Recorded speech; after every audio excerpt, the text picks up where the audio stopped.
Senator Dante Marcoleta is recognized.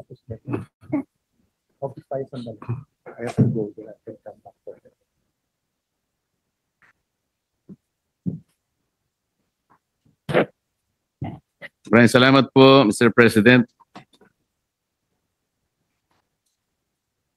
Mr. President, I can see the major programs and projects of DSWD as outlined in their PAPs. The Senate version, Mr. Speaker, allocated 212.5 billion pesos for all these 12 interventions. Nauuna na po rito yung 4Ps, which is at least more than one half of the entire total of 212.5 billion. Meron silang social pension, which is 58 billion, protective services, 27 billion, supplementary feeding, 6.6, sustainable livelihood program, 6.1, and so on and so forth. Mr. President, ang total nga po is 212.5 billion pesos. The sad thing here, Mr. President, as may be shown by the questions propounded by the earlier speakers, meron pong mga skepticism, merong pagdududa kung talagang etong maraming interventions na ito ay talagang nakatutugon dun sa mga tinatarget na mga focus areas or persons. Wala nga po tayong datos, even monitoring per admission, as I heard this afternoon, kung talagang nagkakatapat-tapat talaga yung nag-o-overlap, lalong-lalo na sa pagbibigay. Talaga po bang naibibigay lahat to sa target groups? Nakita ko po kanina sa pagtatanong, talaga namang totohanan pagka medyo may politika, talagang mas marami yung AIX at saka iba pang mga interventions. As a matter of fact, Mr. President, itong 12 interventions na to ay meron pang iba na hindi siguro nalista rito katulad nung Lawa Binhi na kanilang tinutupad at itinataguyod. Without belittling the activities, Mr. President, or the efforts expended by the DSWD, sapagkat kilalang-kilala ko po yung secretary, isa po yan sa aking pinakamatalik na kaibigan nung ako po ay nasa House of Representatives. At hanggang ngayon po, kagaya rin ni Boyeng Rimulya, kaibigan ko rin po yan. Kaya lang as maputi lamang po si Secretary Gatchalian. Mr. President, ganito ko po sinimula ng aking premise dahil sa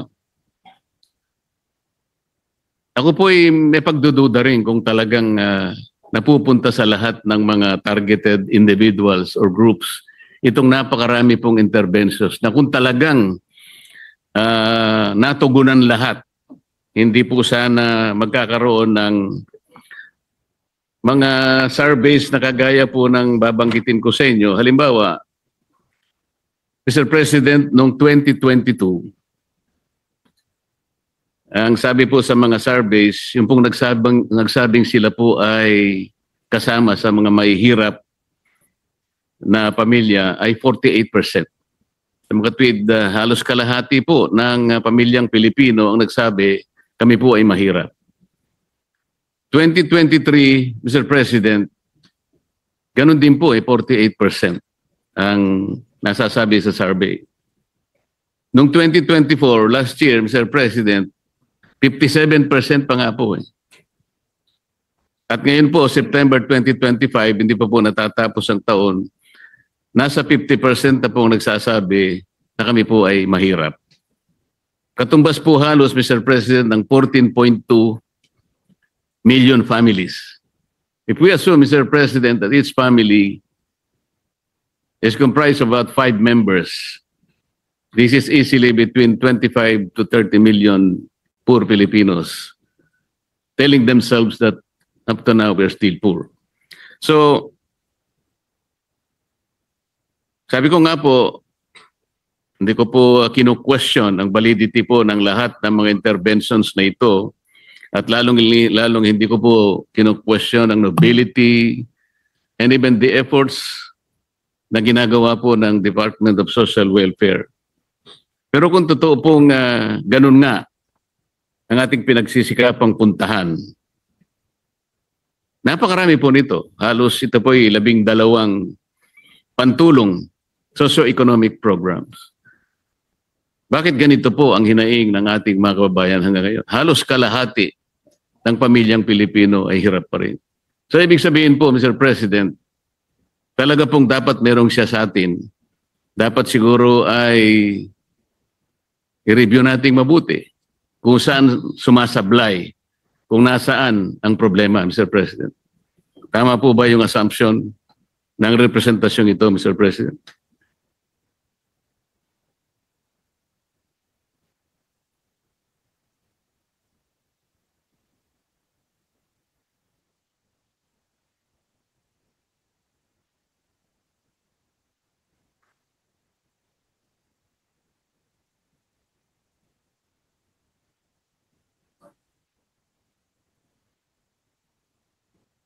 So His Honor's question is, why does the Secretary believe that marami pa ring mahirap kahit na marami tayong programa? Yun ho ba ang tanong? It was not the Secretary's assessment, Mr. President. The SWS surveys and the other surveys are the ones assessing the economic plight of our people Yes. from 2022 Yes. up But to this year. what is the question with regards to that survey? The question is, may tama po ba na may sablay o maaring may dapat pang gawin kung po pwede i-revolutionize Ito na nga. itong mga interventions na ito para sa ganun Which is the most?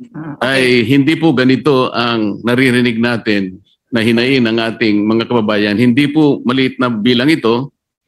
48 to 57% is not a small number.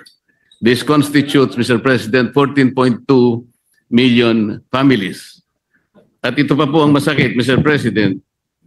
March 2025, 27.2 of our people are complaining of involuntary hunger. Ito po yung pinakamasakit siguro. Yung involuntary hunger, Mr. President, gustong kumain ng isang tao, pero wala siyang makain talaga. Ito ang kaawa-awa po na kalagayan ng isang mamamayan na gusto niyang kumain. Sapagkat talaga pong dapat tayong kumain para mabuhay. Hindi po tayo nabubuhay para kumain. Kailangan po tayong kumain para mabuhay. Kung wala po tayong makakain, mahirap po. 22 to 27%, Mr. President. This constitutes about 7.5 million households. Malaking bilang po ito. Kaya with this assessment of surveys, Mr. President, and considering that we have more than 12 interventions, focus and targeting the impoverished, the downtrodden, the marginalized people, pero patuloy pa silang humihibik, patuloy pa silang napapasaklolo. Stunting is only one of those extensively discussed today. Pero ang pinag-uusapan po doon ay hindi lang pinagugatan noon ay dahil isang bagay lang. Hindi pa napapanganak yung tao, Mr. President, may problema na siguro, kaya ganun ang pangyayari. Kaya kahit na po sabihin nating 1,000 days or even 365 days sa umpisa, may problema pa rin po because the structure ay hindi natin na-address. Yun po yung nakikita ko na ipinahayag ng mga statistics, Mr. President.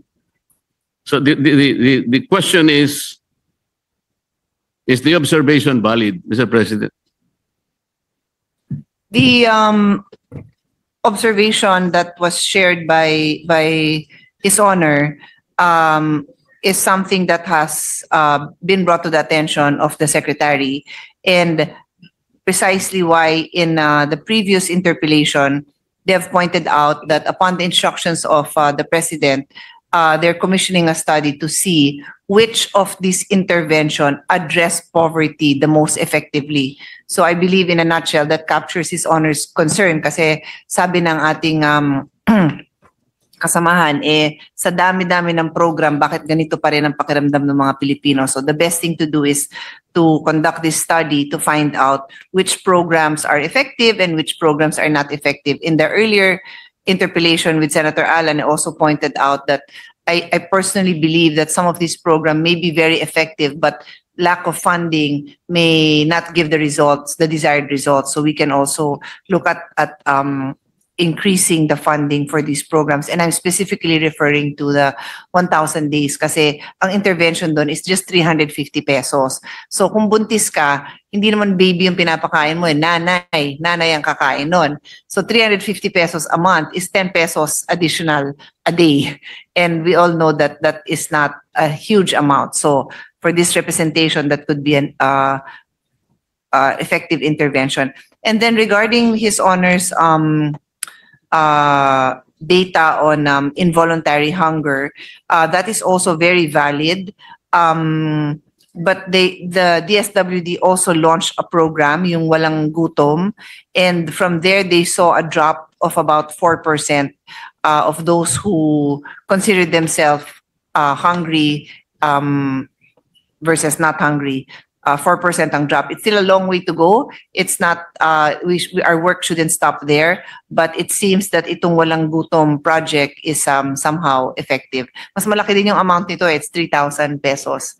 Yeah, and the family can purchase the exact food that they need. So let's say may taniman naman sila, hindi naman nila kailangan yung ganitong klase, then bibili nila yung kailangan nila na pagkain. Maybe the programs, Mr. President, are valid. Maybe they are good. As a matter of fact, they were well taught by the SWD. The problem, I think, lies in the implementation. Katulad po nung AX noon, napasama ako dyan sapagat ako'y nasa House of Representatives. Kapag ikaw po ay sumama doon sa grupo ng mga House of Representative members, sumama ka halimbawa, nagpunta sila sa Visayas or in Mindanao, yung presence mo lang will entitle you to, meron po siyang sinasabing 777. So meron kang 7 million tupad, meron kang 7 million AIX, meron kang 7 million MAIF. Ako po nagkataong nakasama sa isa lang, ngunit tayo ko na po sumama sa iba. Kaya lang naman ako nakasama doon sa isa dahil meron po akong pupuntahan sa Tagum nung panahon na yon. Kaya sinadya ko na rin sumama sa kanila sapagkat nandun na rin ako. Ngunit hindi ko po alam kung nakakuha rin ako ng 777. So yun po ay isang example, isang halimbawa. Ngunit isang napakasamang halimbawa. Dahil hindi po talaga doon pinamimigay yun eh. Kalipunan ng maraming tao para lang makita nila na kampanya po kasi. Tama po yung mga naunang tanong kanina.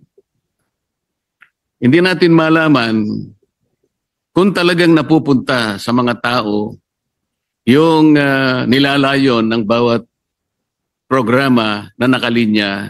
Napakarami po nito. At lalong hindi po natin namomonitor, Mr. President, ano ba yung kaibahan kung halimbawa? Sa 12 ito na intervention halimbawa, ilan po kaya ang pangkaraniwan ang natatanggap ng isang targeted person? Sa marginalized po kasi ito eh. At paano nabago ang kanyang buhay? Ito po yung kahit kailan ay hindi ko pa po nakita na halimbawa na-i-report ng kaukulang mga ahensya, hindi lamang po ang DSWD. Ipaghalimbawa po natin, Mr. President, yung 4Ps. 4Ps, Mr. President, was initiated as a program in 2008. It was institutionalized through the enactment of Republic Act 11310. Ibig sabihin po, Mr. President, from 2008 hanggang ngayon, 2025, 17 taon na po ang nakararaan. So, yun lamang pong katawagan, Pantawid program, Pantawid Pamilyang Pilipino Program for Peace. Medyo kinakabahan na po ako rin, Mr. President. Naitawid mo lang eh. Paano pagkatawid niya, Mr. President, nakakita ng multo? Pinakamarami rin, babalik yun eh, sa takot eh. Ghost project ang nakita niya. Paano siya makakapagpatuloy para lumakad? Nang mayroong kumpiyansa sa kanyang kinabukasan. Yun po yung pinoproblema eh, Mr. President. Kaya po kanina ay nagtatanong ang marami, paano kaya natin re-reviewin to? Kaya meron ba tayong mas mabisang kaparaanan na pwede nating subukan?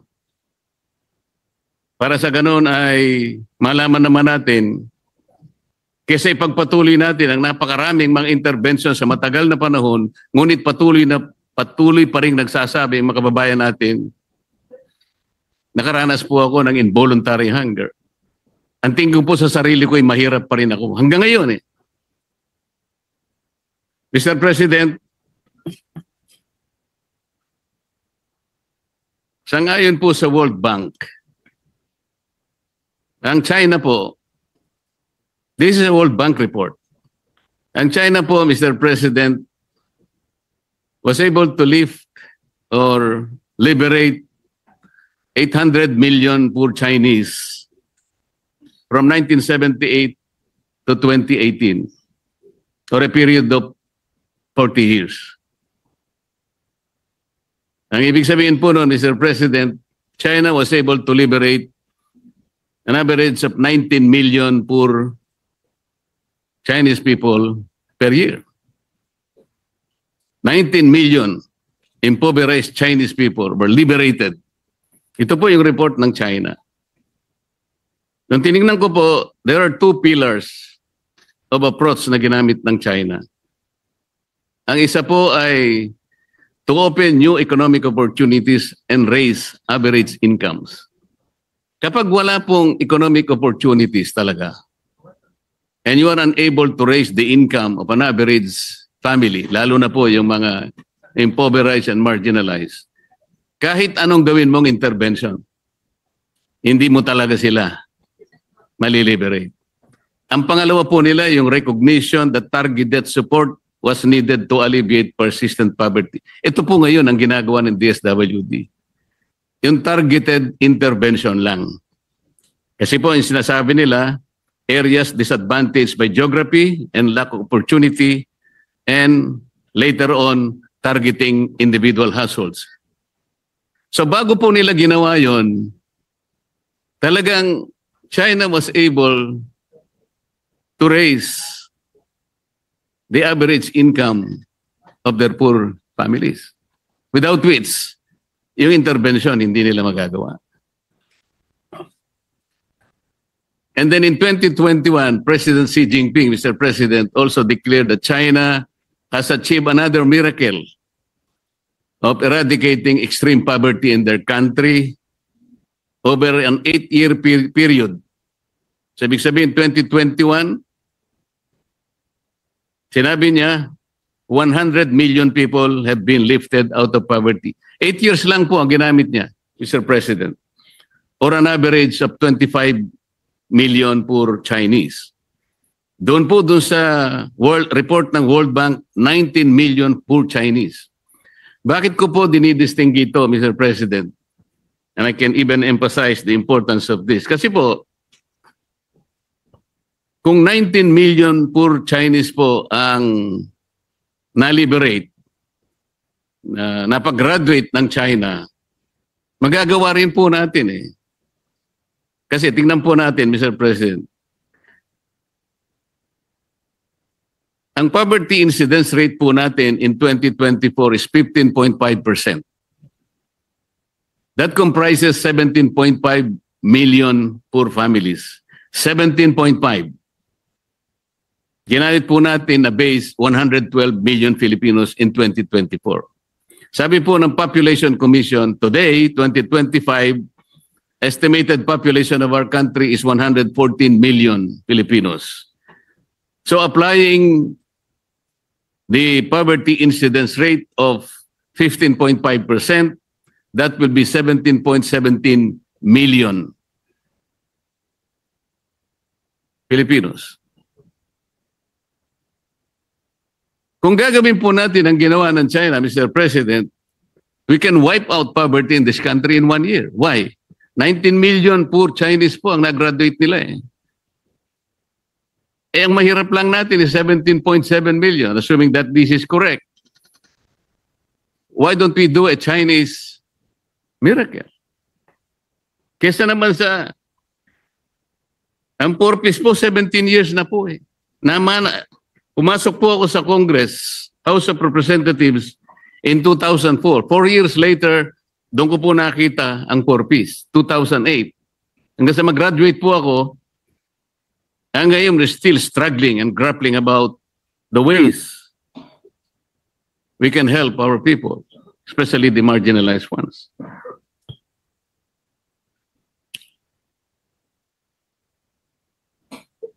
Tama po ba na gamitin kong halimbawa ang China, Mr. President?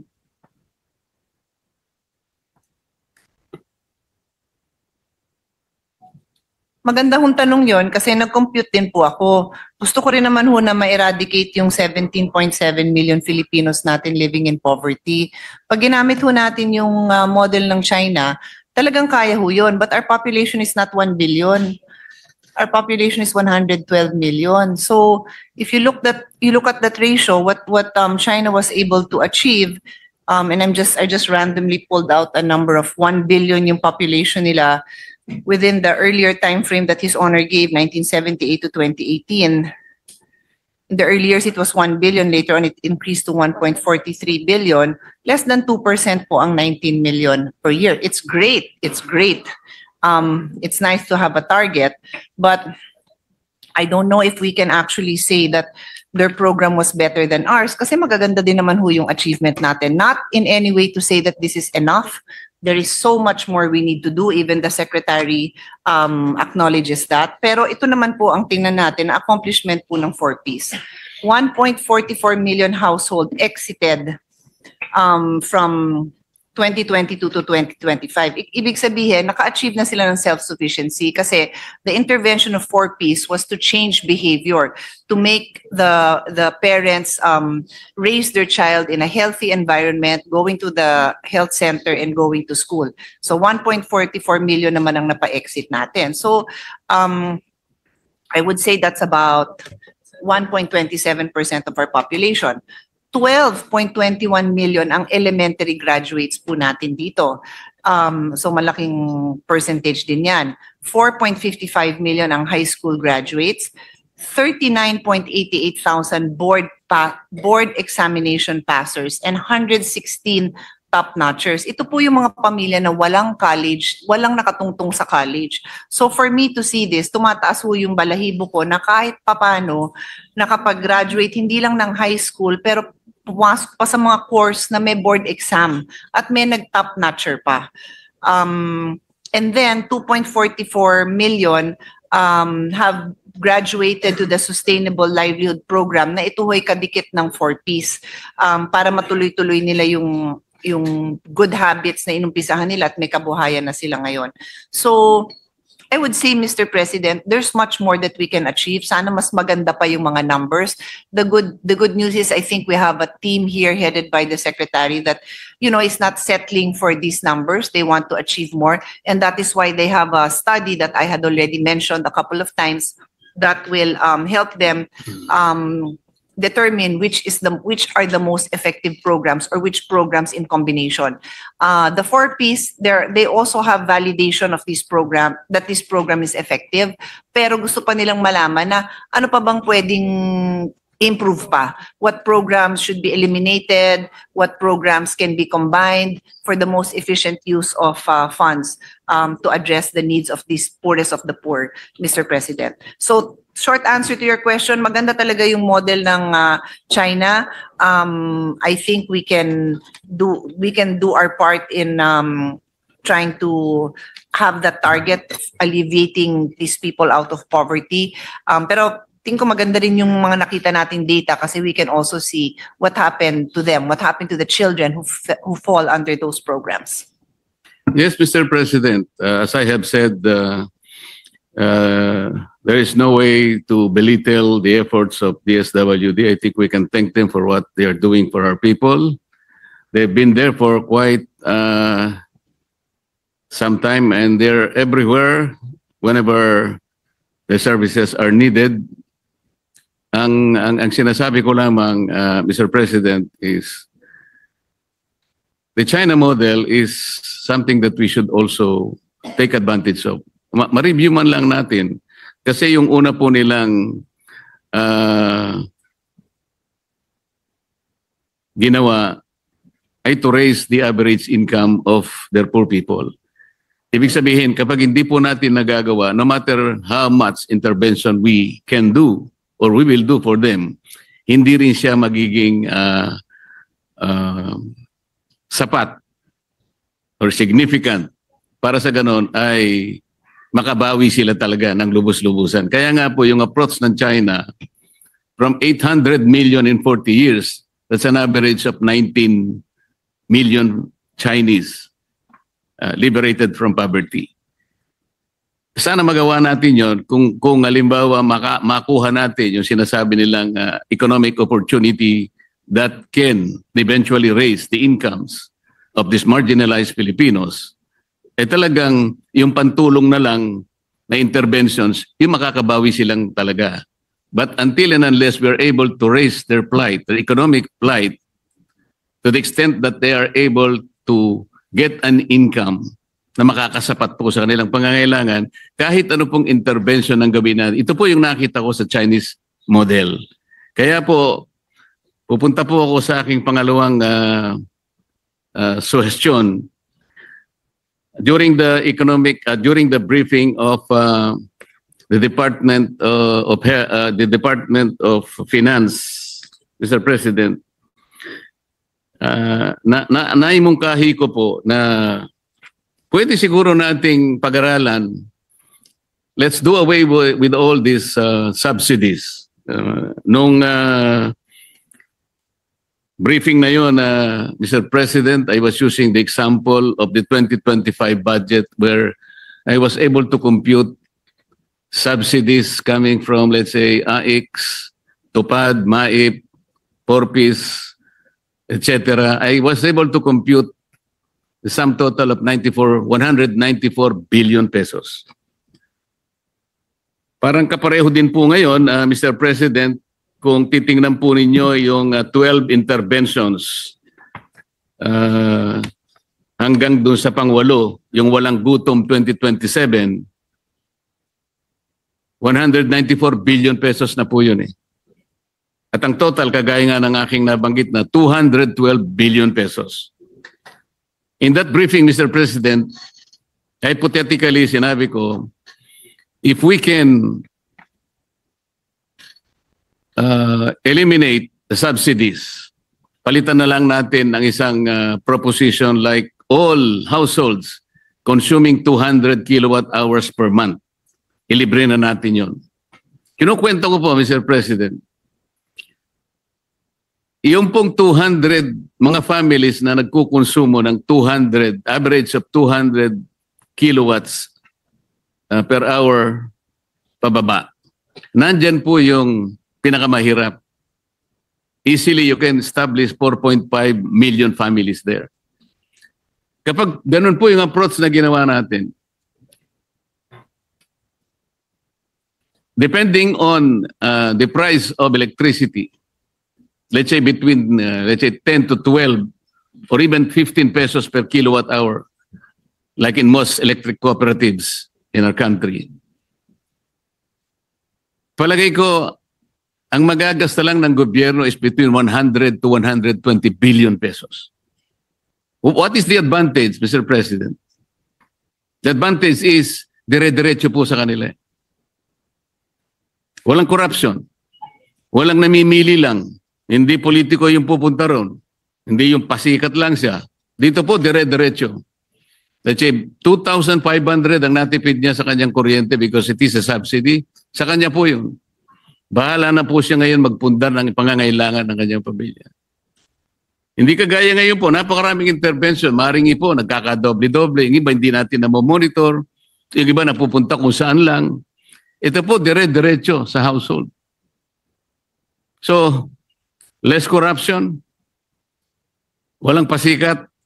Baka po masatisfy natin the first component of the Chinese model.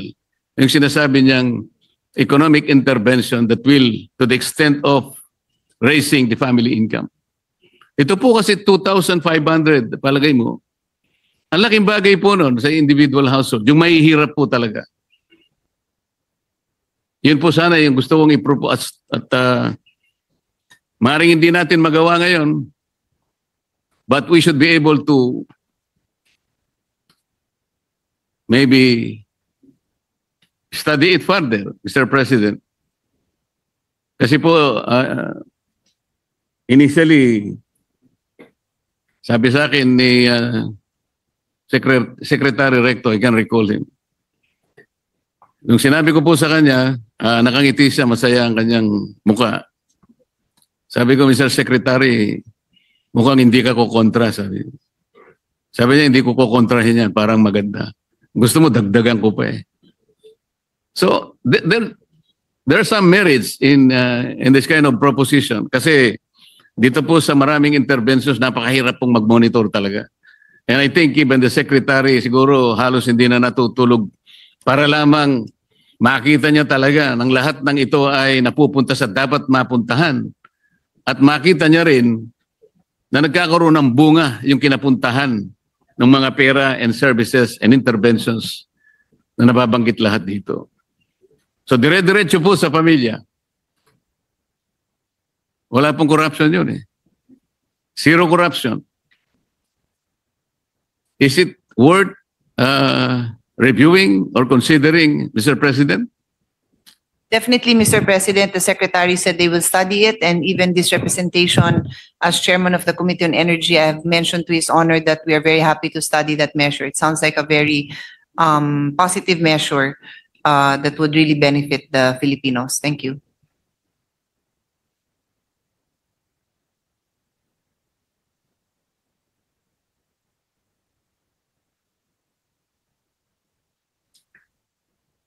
So, salamat po. Ang totoo niyan, meron po kaming panukalang batas tungkol dyan, Mr. President. Sana po pagka ito ay atin ang pinag-uusapan ay maging daan lang para sa ganon ay mapuntahan naman natin yon.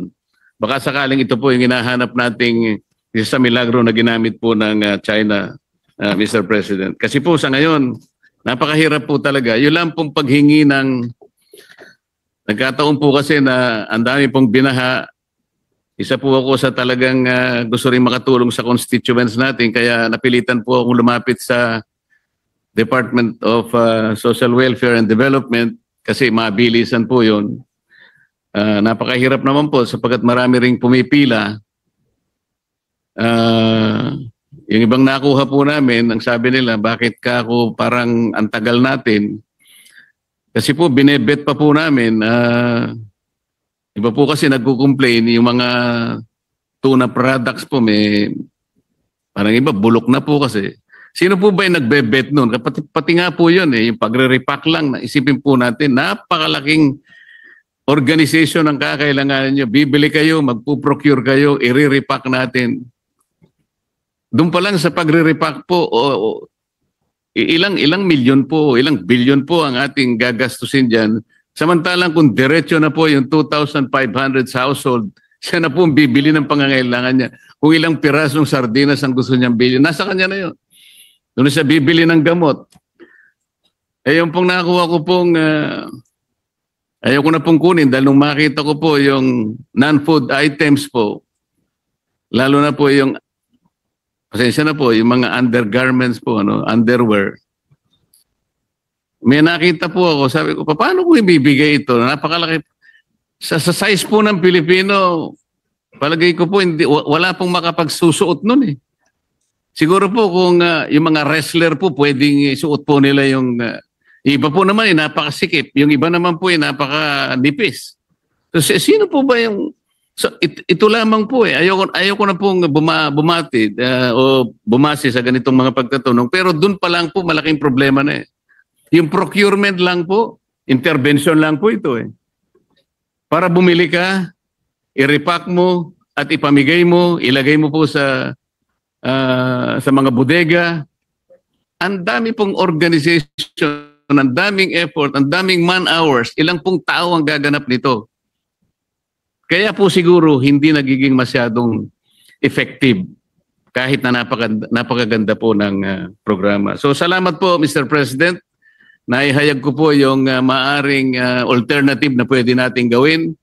Salamat Secretary Rex sa pagtulong mo sa ating mga kababayan kahit na mahirap, talagang ginagampanan mo pa rin ang tungkulin mo hanggang ngayon. Maraming salamat po Madam Chair and Mr. President.